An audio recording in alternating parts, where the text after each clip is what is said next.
is built into the hill. That means that it can only be fired at by mortars. Mortars are a type of cannon that fires up and over, which means that our roof is very, very strong. We'll go into some detail about that later on in the tour. But for now, we'll be heading down our rampway here. This is the only entrance and exit to all of Fort Henry, and it's designed to be very, very narrow on purpose because in 1867, it is the military tactic for an army to advance in line, meaning that our rampway here squeezes and bottlenecks any opposing forces in, and that makes it very, very easy for our British soldiers to pick off the enemy one by one. So because we are a large group, just like opposing enemy forces might be, I'll have to stick to one side of the rampway so we don't block our only entrance and exit.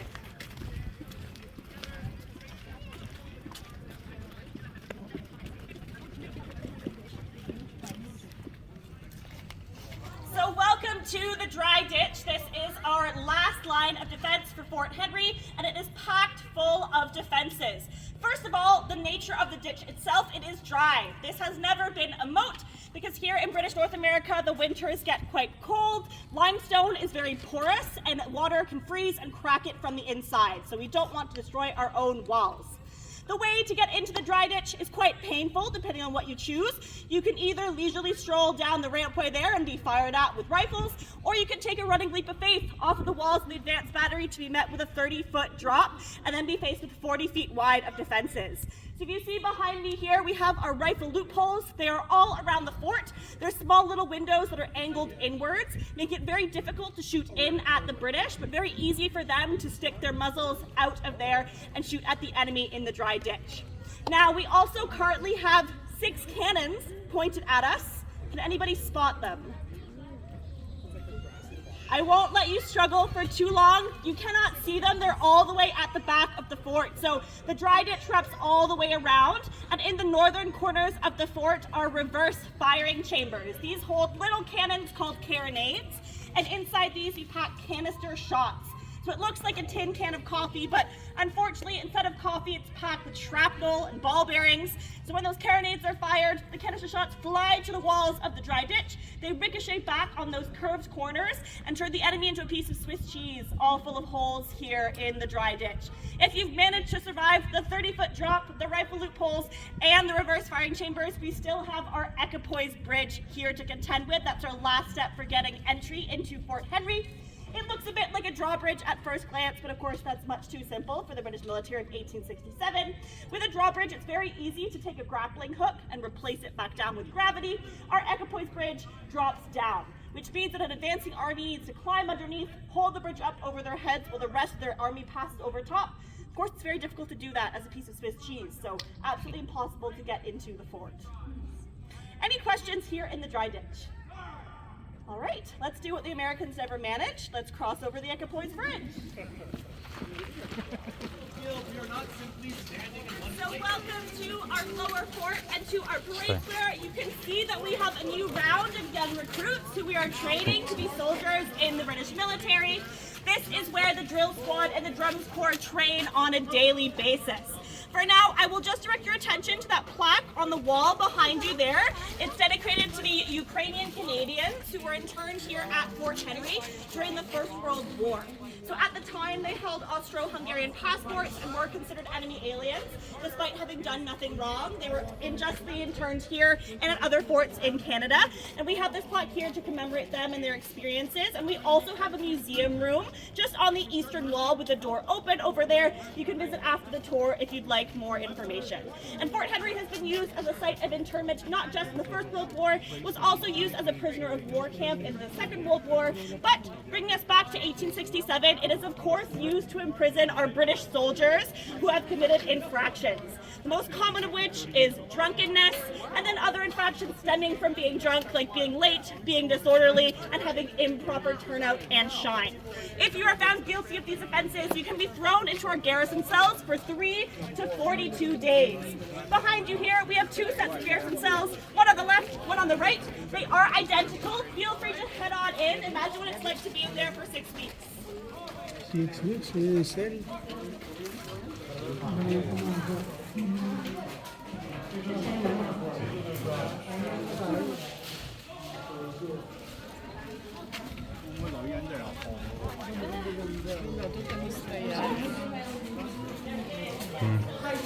I luckily am allowed to sit down in the privies. Soldiers are not, because the British military does not want it to be a restroom for them. They want them in and out as fast as possible so they can continue training here on the parade square. Now I see that I'm quite lucky to sit down because I get to save some energy, but also because that drop there is quite deep in the men's privies, and that works with our flushing system. So if we look up on the walls of the fort, we can see our little U-shaped structures. These are gargoyles, perhaps not as intricate as you might imagine, but they do the trick. They collect rainwater and melted snow from the ramparts. It all drains underneath under the parade square into 5 big cisterns, big water tanks. And then periodically throughout the week, a sluice gate is opened and it rushes out all of that fresh water, flushes the waste all the way down to Navy Bay, which shows what we think of the Navy here in the British military. And it's also where I and the other soldiers' wives do the laundry every single Monday. So we have to be quite careful that sluice gate day and laundry day are separate. So doing laundry is actually a productive activity. Is it fresh or salt water? It's fresh water. Okay, yes. So there's also a cholera. Yes. Yes, oh certainly. There are diseases here at the fort. So Fort Henry was never attacked and there were never any deaths on active duty, but there are deaths due to disease and accidents and also other natural causes. There was a little gap below the rail. Oh, yeah, of course. You're right. I'll bet I'm sorry, I should follow myself. Yeah, I'll bet the rail was added. Wonderful. So welcome to our uniform room. In this room we have lots of examples of uniforms used in the British military of 1867. We have many examples of the red for our infantry soldiers, and the case by the door has some examples of midnight blue for the artillery. And these 2 uniform colors were chosen for very specific practical reasons. Does anybody have a guess why red is chosen for the infantry, midnight blue for the artillery? Any guesses?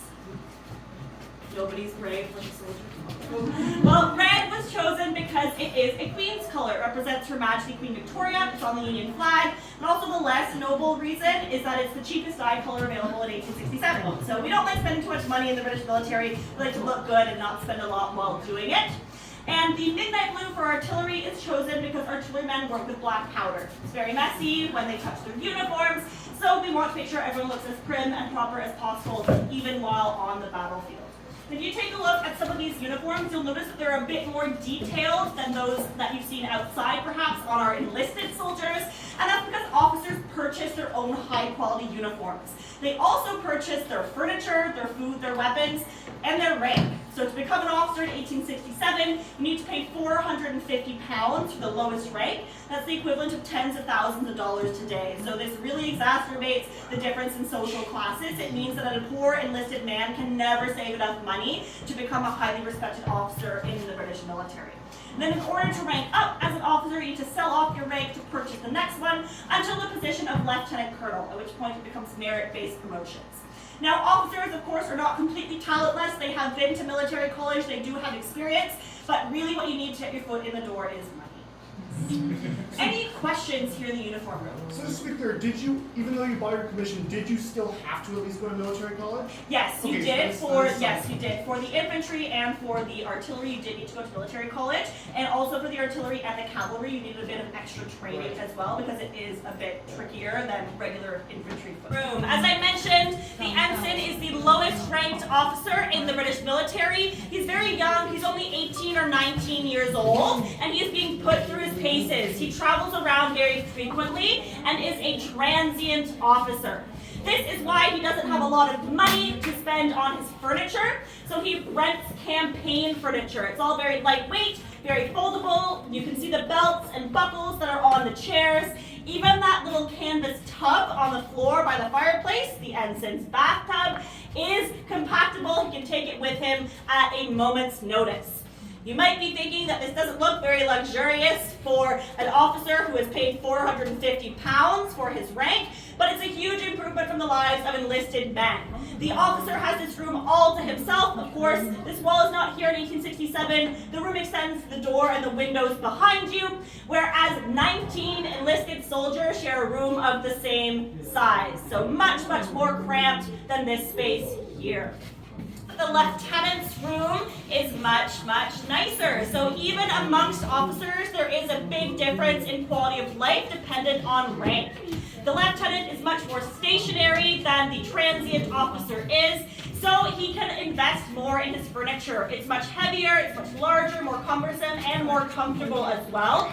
And we can tell that the lieutenant has quite a bit of spare time. We can see that he has some items around his room like snowshoes and a hunting rifle and riding boots. These are for his gentlemanly activities that he can pursue during his ample time off. And while he pursues all of these sporting events, he can wear his own civilian clothing to do so. We can see his suit that is laid out on his bed and his top hat there on his chair. And this is another big difference between the lives of enlisted soldiers and officers. So when my husband joined the British military, his clothes were burned.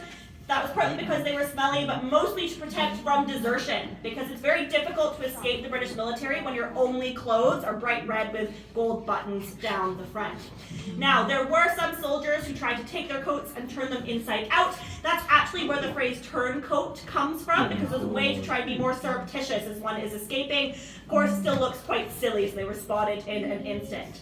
Officers have no need or desire to desert. They've invested a lot of time and energy and money into their position. They have a great, comfortable lifestyle here, and a really big part of their job is to maintain a social role with the city of Kingston. They want to be approachable to the civilians because the city depends on the fort and vice versa.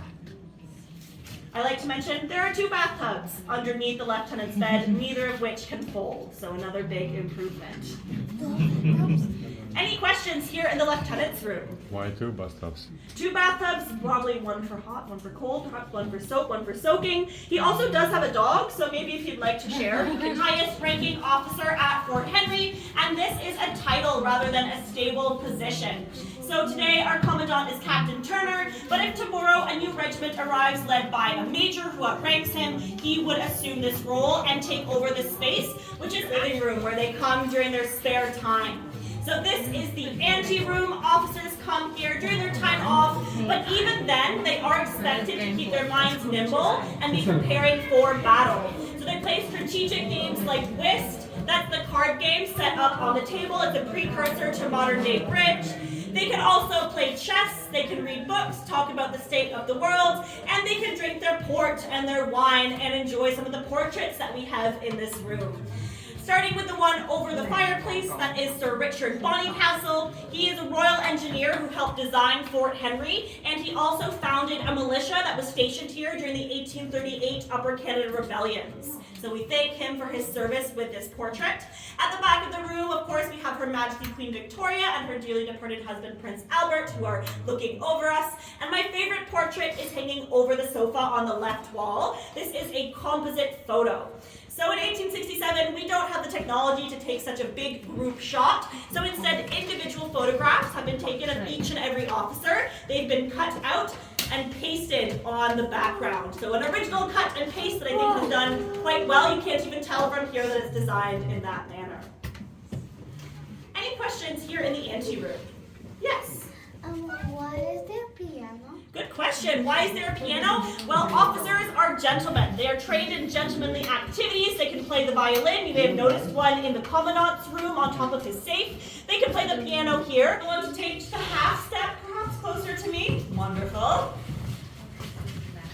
So this is the officers' mess. This is where officers come once or twice a week for a very formal, traditional, and very symbolic dinner that really enforces the camaraderie and brotherhood of being an officer. So everybody is seated in order of rank, with the president of the mess at the head of the table. This is the position that rotates amongst the highest ranking officers at the fort, and the president of the mess designates all of the rules for the evening. So everybody else sits in order of rank, with the poor lowly ensign closest to us. And he is actually not allowed to speak unless spoken to for 2 years in his position. This is again to remind him that he may be an officer, but he's certainly the lowest one, and he needs to save up enough money so that he can actually have his place at the table.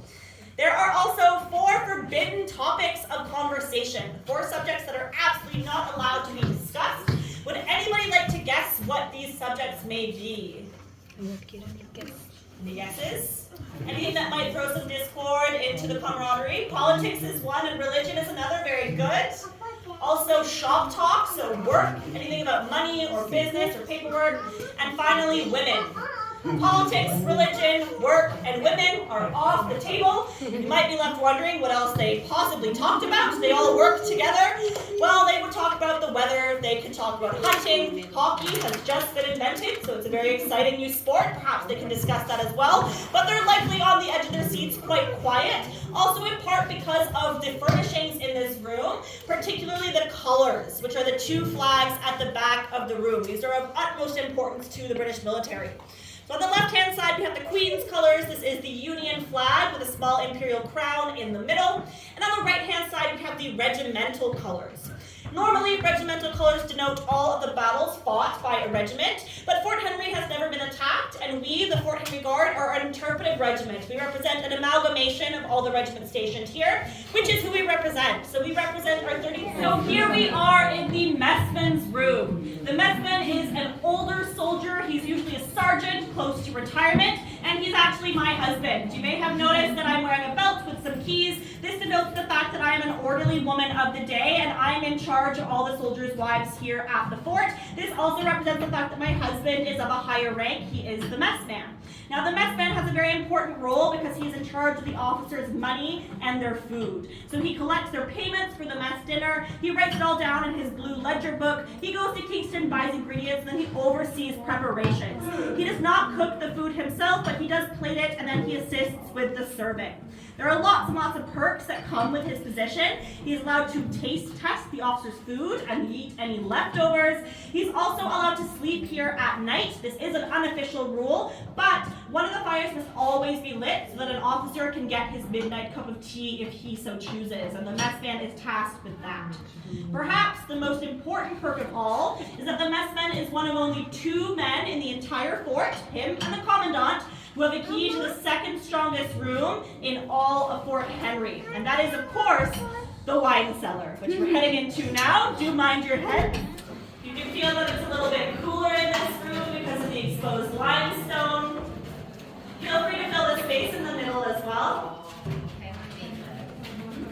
Right now you can see lots of beer barrels. They have names like Molson and the backs on the covers, so brands that exist in 1867, they continue to exist today. Hopefully it's improved a bit since then. But historically, this is the wine cellar. Beer would be kept in the advanced battery in those commissariat stores because it is a low-class drink for the soldiers.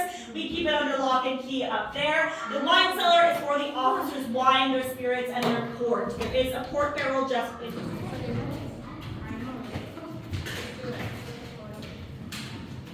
All right, so welcome to the Married Quarters. This is where I live with my husband and my children. I share this space with 5 other families, which perhaps, again, does not sound very comfortable, but single enlisted men do live upstairs in a room the same size with 19 men total. So it's a lot more quiet and cozy down here, and I'm very lucky to be here on the strength of the regiment because it's very, very difficult to get married in the British military. Getting married is an incentive, it's a reward for good behavior. So only 6% of a company can get married on the strength of the regiment. That is 6 out of 100 men. And then it goes in order of rank. So the sergeant major can get married before the sergeant, who is my husband, before the corporals, the lance corporals, and so on.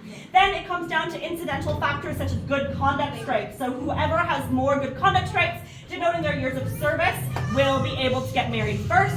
And finally, if you pass all of that criteria, both the soldier and his wife needs to sit down for an interview with the commandant to make sure that the wife is of good moral character. And of course, I pass with flying colors. That's why I'm here. That's why I'm the orderly woman of the day. And women really are the backbone of Fort Henry in 1867. They do all the work behind the scenes to ensure that soldiers can keep training out on the parade square.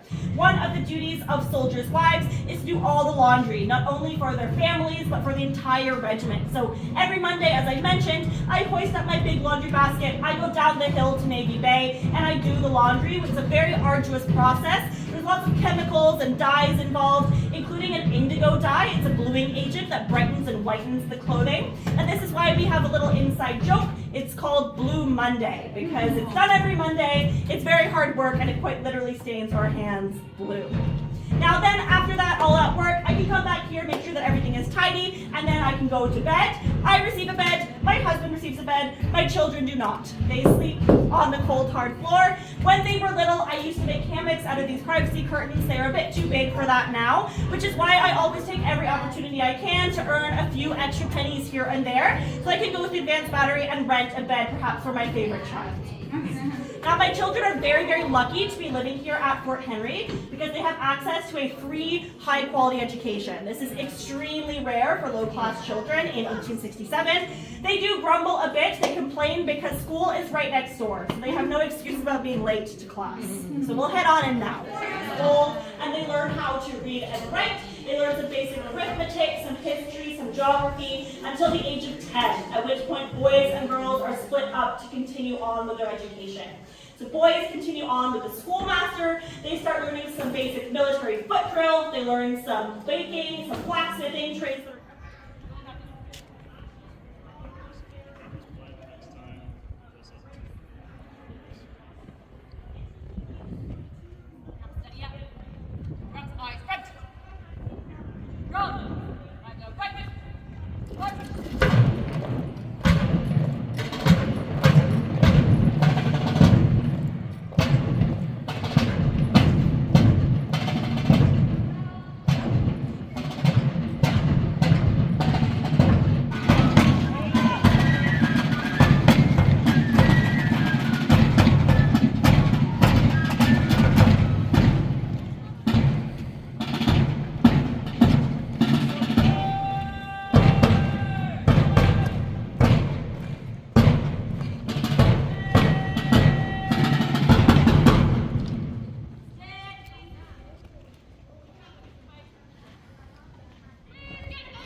Pizza.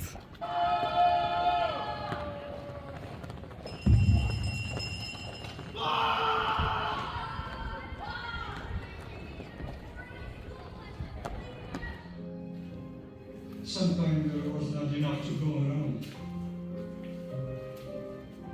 We were well guarded. There was a forts wall, then a deep ditch. Inside the fort, there were fully armed soldiers marching around at all times. They were strict. I must say that fort was in good shape. I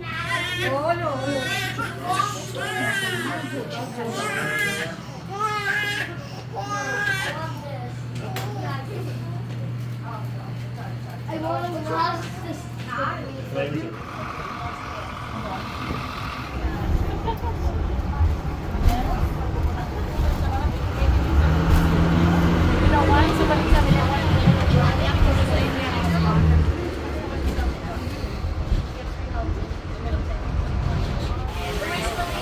Military outpost, and it was made of wood, but as you can see, it is obviously not made out of wood anymore. It had some reconstruction over the years before receiving its official status as a Canadian university in 1989.